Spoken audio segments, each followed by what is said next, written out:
Good afternoon, everyone. My name is Michael Granché. I'm the Manager of Market Development for the National Corn Growers Association. Thank you so much for joining me today as we discuss rethinking the role of corn in the pet food industry. So, few quick myths. There's a lot of myths about corn in the industry. My favorite is that corn contains gluten, and this simply is not true. Corn does not contain gluten or gliadin, and these are the two protein molecules that are responsible for causing celiac reactions. And while corn doesn't have gluten, it does have starch. You're going to find the starch in the corn's endosperm, and it can be classified as either digestible or resistant. Generally speaking, the more that starch is cooked, the easier it's going to be for your pet to digest in the small intestine. The two main processes that we're going to look at is going to be extrusion versus baking. Extrusion is high moisture, high energy, and it yields low resistant starch. And baking, however, is less intensive, but it will offer a lower starch gelatinization. Research in 2017 found that diets with less extruder-specific mechanical energy actually benefited the colon health of geriatric beagles. But enough about the diet, let's talk about beyond the bowl. We know corn is an excellent ingredient in the pet diet, but what else can we do with it? Well, when we talk about corn as a feedstock, we want you to remember that corn is sustainable, abundant, and affordable. Corn can be utilized in plastic applications as well as actually pet food packaging. Looking at the plastics, traditional petroleum-based toys can be really dangerous for your pet if accidentally swallowed during play.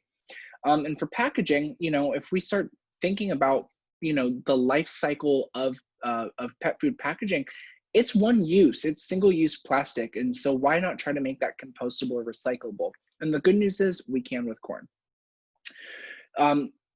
In the market today, you're going to see a lot of PET.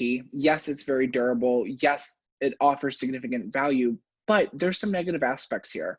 It uses fossil fuels, and there's consumer concern around plastic waste. Remember, this product is not compostable. It must be recycled. Otherwise, it's going to wind up in the landfill. But as we look towards the future, let's talk about PEF. Not only does PEF outperform PET, but it's 100% renewable material. PEF is actually going to offer you a better CO2 and O2 barrier, and this is going to help keep your pet's food fresher.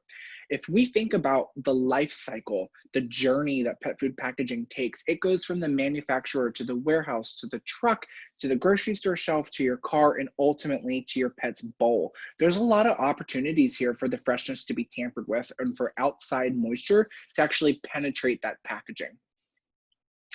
Companies such as ADM, Aniki, and Avanium are actually working on further PEF applications. And finally today, I just want to say thank you. Please remember, corn is sustainable, it's abundant, it's affordable. And let us help you get the facts for packaging and pet products. We are happy to connect you to the large network for corn-based plastics. Thank you.